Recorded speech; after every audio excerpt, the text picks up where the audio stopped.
جی السلام علیکم ورحمۃ اللہ، میں غلام مرتضیٰ ظفر کینیڈا سے روشن تاریخ کے سلسلہ میں آج 14ویں قسط لے کر حاضر ہیں، جو تاریخ پنجاب اور تاریخ ہندوستان میں ابھی تک ہم نے جو ذکر کیا تھا، پہلے غزنویوں کا، اس کے بعد خاندان غلامہ کا، پھر جو ہے وہ غوریوں کا اور خلجیوں کا۔ تو اس کے بعد جو ہے وہ جب خلجیوں کی حکومت جو ہے نا وہ ختم ہوئی تو اس کے بعد سعیدوں کی حکومت شروع ہوئی تھی، مگر سعیدوں سے پہلے ایک بہت بڑا ایک جو ہے نا وہ حملہ ہندوستان کے اوپر ہوا، جو کیا تھا امیر تیمور نے۔ اور امیر تیمور اگرچہ اس نے ہندوستان پہ حکمرانی نہیں کی، مگر اس نے ہندوستان کو تباہ و برباد کر کے رکھ دیا۔ اور اس نے ہندوستان کو کیا، اس نے پوری دنیا، چاہے وہ اسلامی دنیا تھی، چاہے وہ غیر مسلم تھے، عیسائی تھے، بدھ تھے، جو بھی تھے، روس سے لے کر، چین سے لے کر جارجیا اور آذربائیجان اور یہ آرمینیا اور استنبول، ہر ایک کی اس نے اینٹ سے اینٹ بجا دی۔ تو یہ ایک قسم کا خدا کا قہر تھا چنگیز خان کے بعد جو کہ نازل ہوا، اور یہ کہتا بھی اپنے آپ کو یہی تھا کہ میں جو ہے وہ خدا کا قہر بن کر جو ہے نا وہ نازل ہوا ہوں۔ ویسے اپنے آپ کو خدا کا نمائندہ اور مسیحا بھی کہتا تھا اور لوگوں کو ساتھ ملانے کی کوشش کرتا تھا۔ تو یہ جو امیر تیمور ہے، اکثر لوگ یہ کہتے ہیں کہ یہ چنگیز خان کی نسل سے تھا۔ اصل میں یہ چنگیز خان کی نسل سے نہیں تھا، مگر منگول ضرور تھا۔ اب منگولوں میں ایک تو وہ تھے جو کہ ڈائریکٹ چنگیز خان کی نسل سے تھے یا اس کے رشتہ دار تھے، اور کچھ منگول ایسے تھے جو ترک تھے اور ترکی بولتے تھے، اور ان کی زبان بھی ترک تھی، تو وہ ترک منگول تھے، جن کو پھر بعد میں تاتاری کہا جانے لگا۔ تو یہ تاتاری منگول تھا۔ تو یہ منگول ہی اصل میں جو ہے نا وہ چنگیز خان کے بعد جو ہے نا وہ مغول اور مغولستان بھی بنا، ایک جو ہے نا وہ ماورائے نہر کا جو ایک حصہ تھا، مغولستان کی حکومت اس پہ قائم ہوئی، اور پھر وہاں سے یہ بگڑ کر مغول اور مغل جو ہے نا وہ بن گئے۔ اب ظہیر الدین بابر کو بھی کہتے ہیں کہ یہ امیر تیمور کی نسل سے تھا، تو یا وہ مغل تھا وہ، لیکن وہ ایک کچھ اس کا تعلق امیر تیمور سے بھی تھا اور کچھ جو ہے نا دوسرے منگول سے بھی جو ہے نا وہ تھا۔ تو یہ ویسے امیر تیمور جو ہے یہ خانہ بدوش تھے یہ لوگ، اور یہ ماورا نہر کے قریب جو ہے وہ سمرقند سے تھوڑا دور کش کے مقام پر یہ پیدا ہوا تھا۔ اور اس کا باپ ایک معمولی جو ہے نا وہ جو چغتائی سلطنت تھی، چنگیز خان کے بعد اس کے بیٹوں میں سلطنتیں تقسیم ہو گئی تھیں، تو یہ جو چغتائی سلطنت تھی، یہ ماورا نہر کا جو آج کل سمرقند، بخارا وغیرہ بلخ کا یہ علاقہ ہے، یعنی آج کل کا ازبکستان، تاجکستان، کرغزستان، یہ سارا علاقہ جو ہے، اور اس میں کچھ کابل افغانستان کا علاقہ بھی، یہ سارا ماورا نہر کا علاقہ اس کو کہتے تھے۔ تو یہ ساری چغتائی سلطنت کہلاتی تھی۔ تو اسی میں یہ بھی جو ہے نا وہ جرنیل کہہ لیں یا وہاں جو ہے نا ان کے تحت ہی کام کرتا تھا یہ امیر تیمور، اور پھر مختلف مہموں پہ جو ہے نا وہ جایا کرتا تھا، اور جو حکمران تھا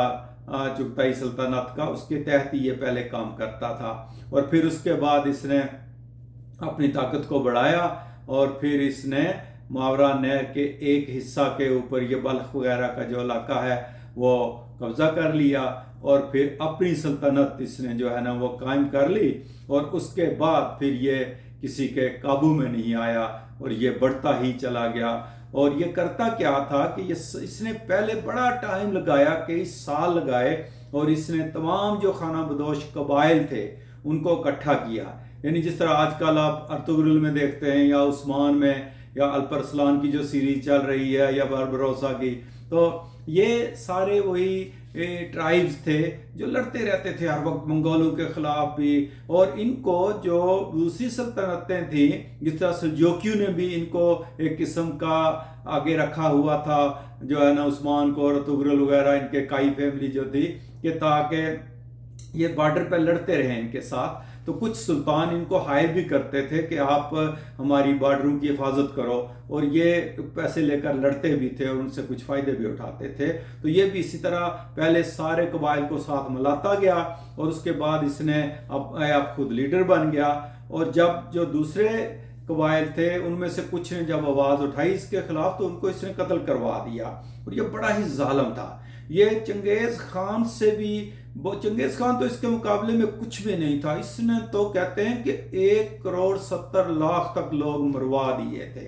اور مینار بناتا تھا کھوپڑیوں کے، اور بہت اونچے اونچے مینار، ایک نے اس نے بغداد میں کوئی 150 کے قریب مینار بنوا دیے تھے کھوپڑیوں کے، حالانکہ وہ مسلمان ہی تھے سارے۔ یہ جدھر جاتا تباہی جو ہے نا وہ پھیلاتا تھا۔ تو اس نے پہلے یہ جو علاقہ تھا ماورا نہر کا، اس کے اوپر قبضہ کیا، اور پھر آہستہ آہستہ جو ہے نا وہ پھیلتا ہوا اس نے ایران پہ قبضہ کیا، پھر عراق کے اوپر جو ہے نا وہ اس نے قبضہ کیا، پھر روس تک جو ہے نا وہ پہنچ گیا، وہ ماسکو تک اس نے جو ہے نا وہ قبضہ کیا، اور پھر ہندوستان پہ اس کا قبضہ کرنے کا ارادہ نہیں تھا، مگر یہ وہاں دولت لوٹنے کے لیے گیا، کیونکہ اس کی اگلی مہم جو تھی وہ چین پہ قبضہ کرنے کی تھی، جو مگ ڈائنیسٹی ہے اس کو ختم کرنے کی تھی، تو اس کے لیے اس کو پیسہ چاہیے تھا۔ تو پہلے چونکہ یہ جو ابھی چل رہی تھی جو ہے نا وہ وہاں حکومت جو ہے ان کی، اس سے پہلے وہ تغلق کی وہ بہت کمزور ہو چکی ہوئی تھی، تو اس نے اپنے پوتے کو پہلے بھیجا تھا 1392 میں کہ جا کر وہ حملہ کرے جو ہے نا ملتان پہ پنجاب پہ، تو اس کو فتح تو نہیں ہوئی تھی، مگر جا کے اس نے بتا دیا تیمور کو کہ وہاں کتنی دولت ہے۔ تو تیمور پوری تیاری کر کے پھر 1398 میں اس نے انڈیا کے اوپر جو ہے نا وہ حملہ کیا، اور وہ پنجاب سے شروع ہوا، سندھ عبور کر کے گیا تھا وہ، اور کہتے ہیں کہ دلی پہنچنے تک اس نے تقریباً 1,00,000 ہندوؤں کو قتل کر دیا تھا، اور ان کو پھر 1,00,000 اس کے قیدی بھی تھے جن کو اس نے وہاں جا کر بڑی بے دردی سے جو ہے نا وہ قتل کیا تھا، خاص کر ہندوؤں کو بالکل نہیں بخشتا تھا۔ ویسے اس نے مسلمانوں پہ بھی رحم نہیں کیا تھا۔ یہ کہتا تھا، یہ کیا کرتا تھا کہ جا کر پہلے ایک سفید جھنڈا لہراتا تھا، جس کو کا مطلب تھا کہ سرنڈر کر جاؤ، اگر وہ کرتے تھے تو پھر کچھ نہیں کہتا تھا، اگر وہ نہیں کرتے تھے پھر ایک سرخ جھنڈا لہراتا تھا، پھر کہتا تھا کہ اب میں صرف فوجیوں کو ماروں گا، سویلین کو نہیں ماروں گا، تو ابھی بھی آپ سرنڈر کر جاؤ، تو فوجیوں کے ساتھ تو میں جو کروں گا عام آبادی کو کچھ نہیں کہوں گا۔ جب پھر بھی لوگ یا فوج سرنڈر نہ کرتی تو پھر ایک کالا جھنڈا لہراتا تھا، اور پھر اس کے بعد کسی کو بخشتا نہیں تھا۔ تو جب اس نے دلی کے اوپر حملہ کیا تو اس وقت بھی وہاں ناصر الدین محمود تغلق کی حکومت تھی، تو اس نے جا کر وہاں پہلے تو وہ 1,00,000 ہندو جو تھے ان کو مارا، پھر اس کے بعد وہ سرنڈر بھی کر گئے، تو پھر بھی اس کے فوجیوں نے وہاں کے لوکل آبادیوں کے ساتھ بہت زیادتی کرنا شروع کر دی، تو لوگوں نے پھر اس کے خلاف بغاوت کی وہاں کہ یہ تو ہمارے ساتھ بہت ظلم کر رہے ہیں اس کے فوجی۔ تو وہاں کے جو ہندو تھے کہتے ہیں کہ انہوں نے اپنے بیوی بچوں کو پہلے زندہ مار دیا یا جلا دیا، اپنے گھروں کو آگ لگا دی، اور پھر اس کے خلاف ہو گئے۔ تو پھر اس نے اپنی فوج کو دلی میں داخل کیا، اور پھر کہتے ہیں کہ کوئی بھی مرد اس نے چھوڑا نہیں تھا،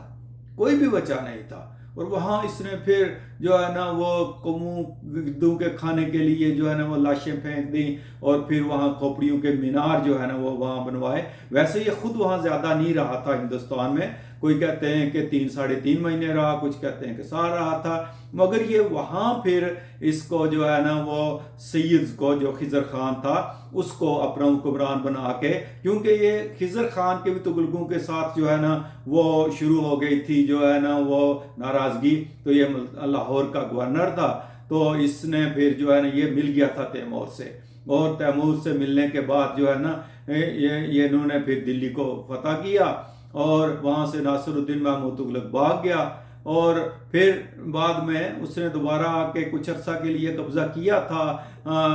اپنے دلی کے اوپر، مگر پھر وہاں سید جو ہے نا وہ آ گئے، لیکن وہ سید تیمور کے نمائندے ہی ہوتے تھے، انہوں نے الگ سے اپنا لقب اختیار نہیں کیا تھا۔ تو تیمور نے بھی، چونکہ خانیت صرف چنگیز خان کی نسل کے لیے لقب استعمال ہوتا تھا، تو اس نے امیر کہلانا شروع کیا، تو امیر تیمور جو ہے نا، اور یہ